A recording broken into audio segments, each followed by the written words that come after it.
आज की जो स्टोरी है पहला पहला प्यार है, जिसको लिखा है निशा शर्मा। और कहानी कुछ इस प्रकार है।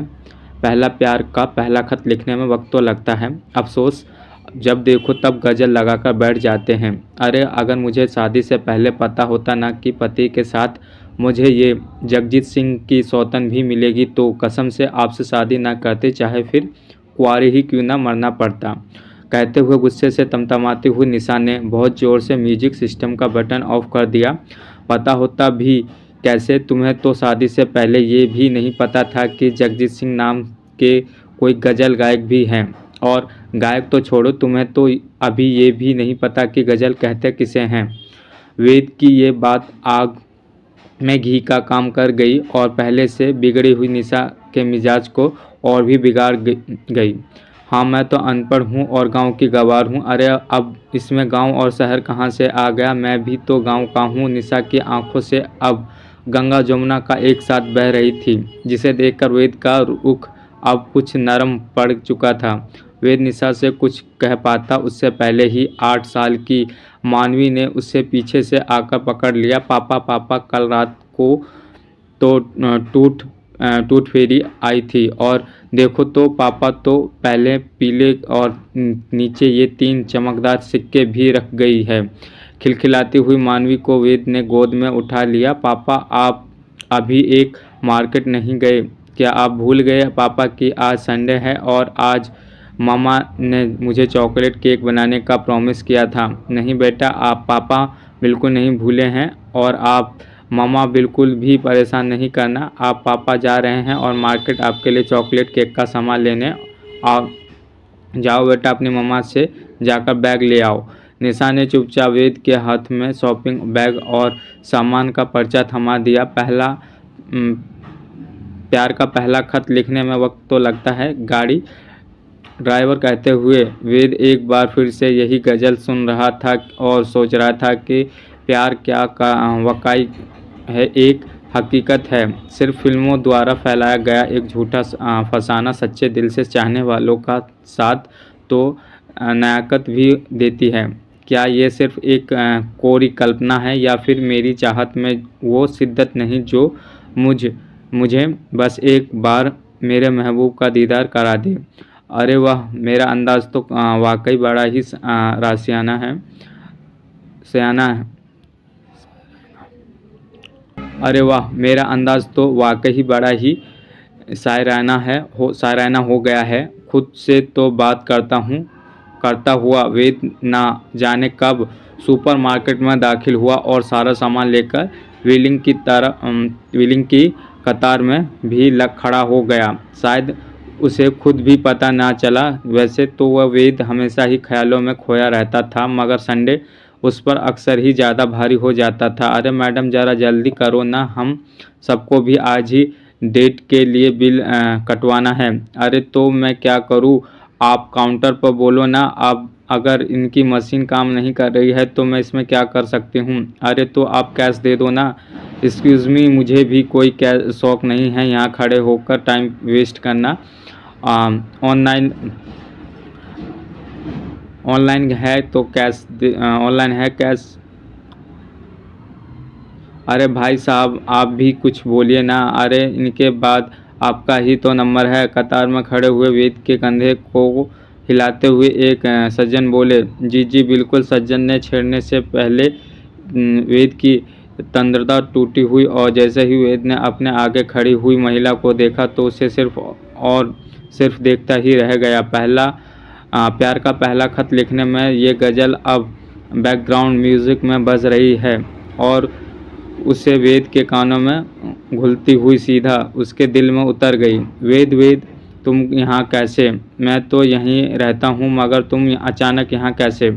अरे भाई साहब, आप इनको जानते हो तो ज़रा बिल कराने की भी कृपा करें। पीछे से नहीं, पहले वाले सज्जन की आवाज़ आई। यार बड़े ही अजीब हो, बदतमीज़ लोग हो। अगर तुमने मुझे रोका नहीं तो आज मैं उसे सही कर देती। सुपरमार्केट में से निकलते हुए निशा ने बोला। जाने दो, अब तुम अपना मूड ख़राब मत करो प्लीज़। 1 मिनट। हेलो, हाँ निशा, मैं सुपरमार्केट से निकल चुका हूँ, बस 15-20 मिनट में पहुँच जाता हूँ।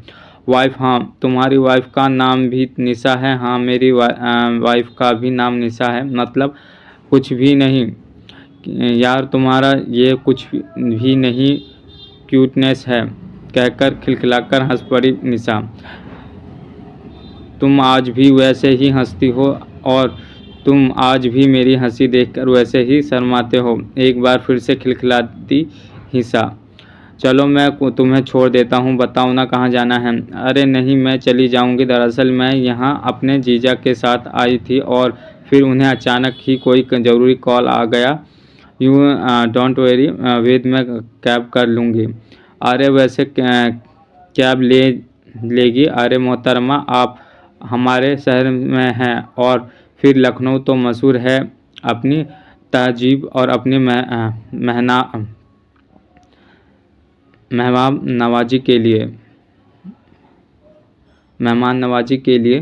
प्यार का पहला खत लिखने में तुम्हें याद है ये गज़ल? हम क्या कहा निशा, ये गज़ल नहीं, मुझे तो नींद नहीं याद। कोई सी गज़ल ज़रा सुना दो। सॉरी यार मुझे बिल्कुल नहीं याद। सोनू निगम, निशा नहीं निशा, जगजीत सिंह। और सॉरी, कान पर हाथ लगाते हुए निशा ने कहा, इट्स ओके, ये गज़ल तुमने ही कॉलेज के फंक्शन में गाई थी और तुमने ही मुझे जगजीत सिंह के बारे में बताया था। बल्कि मैं तो उससे पहले जगजीत सिंह का गज़ल के बारे में जानता भी नहीं था। तुम्हें याद है ना कि मैं कैसा गाँव का एक सीधा साधा एक्सक्यूज़ मी प्लीज़, ज़रा इसकी वॉल्यूम कम करना, घर से फ़ोन आ रहा है। निशा ने वेद को उसकी बातों के बीच में ही टोक दिया। बड़े ही अनमाने मन से वेद ने वॉल्यूम ऑफ कर दिया। सॉरी मेरे हस्बैंड का फ़ोन था, उनकी फ़्लाइट लैंड हो चुकी है। दरअसल हम यहाँ अपनी दीदी और जीजा जी की शादी की 25वीं सालगिरह सेलिब्रेट करने आए हैं। हाँ वेद, तुम तो क्या कह रहे थे? तुम्हारी भी शादी की सालगिरह आने वाली है और तुमने मुझे अपनी फैमिली से मिलवाया भी नहीं। हाँ मगर वो पता नहीं, अभी कुछ डिसाइड नहीं है, बड़ी सी ही बेरुखी है से वेद ने जवाब दिया। अच्छा तुमने बताया नहीं कि कहाँ पर ड्रॉप करना है तुम्हें? अरे तुमने पूछा ही नहीं। Sonu Nigam, oh sorry Jagjit Singh. इस बार ना जाने क्यों निशा की खिलखिलाहट वेद के कानों को चुभ रही थी। अच्छा तुम ना मुझे यही साइड में छोड़ दो, और वैसे ही यहाँ से एयरपोर्ट तो तुम्हें बहुत दूर पड़ेगा, मैं यहाँ से एयरपोर्ट के लिए कैब ले लूँगी। बिल्कुल निशा ने, मेरा तुम्हें यहीं छोड़ना अच्छा रहेगा, और वैसे भी मेरी